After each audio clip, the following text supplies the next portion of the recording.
जब इंसान की आखिरी सांस रुकती है, जब दिल की धड़कनें धीरे धीरे खामोश हो जाती हैं, जब आंखें इस संसार को आखिरी बार देखती हैं, क्या सच में सब कुछ वहीं समाप्त हो जाता है या फिर उसी क्षण से शुरू होती है एक ऐसी यात्रा जिसका वर्णन सुनकर आत्मा भी कांप उठे।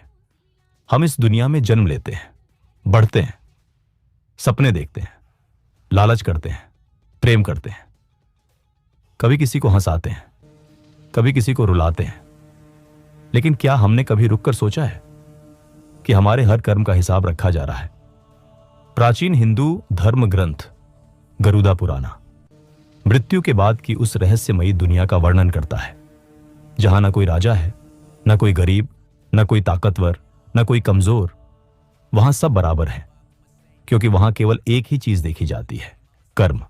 कहा गया है, जब शरीर पंचतत्व में विलीन हो जाता है, आत्मा एक सूक्ष्म रूप में अपने शरीर को देखती है, परिवार को रोते हुए देखती है, और फिर अचानक अदृश्य शक्तियां उसे घेर लेती हैं।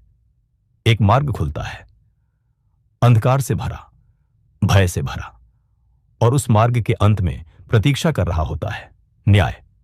उस न्याय के स्वामी हैं यमा, जिनकी दृष्टि से कुछ भी छिपा नहीं।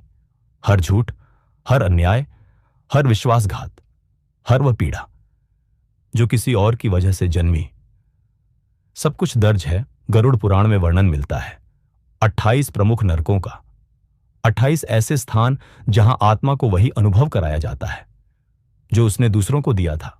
कहीं जलती अग्नि की नदियां हैं, कहीं अंधकार की गहराइयां, कहीं चीखों की गूंज, कहीं अंतहीन पीड़ा। यह केवल डराने के लिए नहीं लिखा गया, यह चेतावनी है, यह स्मरण है कि जीवन क्षणिक है पर कर्म शाश्वत है। और आज से हम फ्लिक सिनेमा पर गरुड़ पुराण में लिखे उन गहरे रहस्यों को जानेंगे जिन्हें अक्सर लोग सुनना नहीं चाहते। हम जानेंगे मृत्यु के बाद की यात्रा, आत्मा का न्याय और 28 प्रमुख नरकों की वह सच्चाई जो हमारी सोच से कहीं अधिक गंभीर है। तो तैयार हो जाइए एक ऐसी यात्रा के लिए जहां हर शब्द, हर दृश्य और हर सत्य आपको अपने कर्मों के बारे में सोचने पर मजबूर कर देगा। क्योंकि शायद यह केवल एक कहानी नहीं, यह हम सब की संभावित सच्चाई है।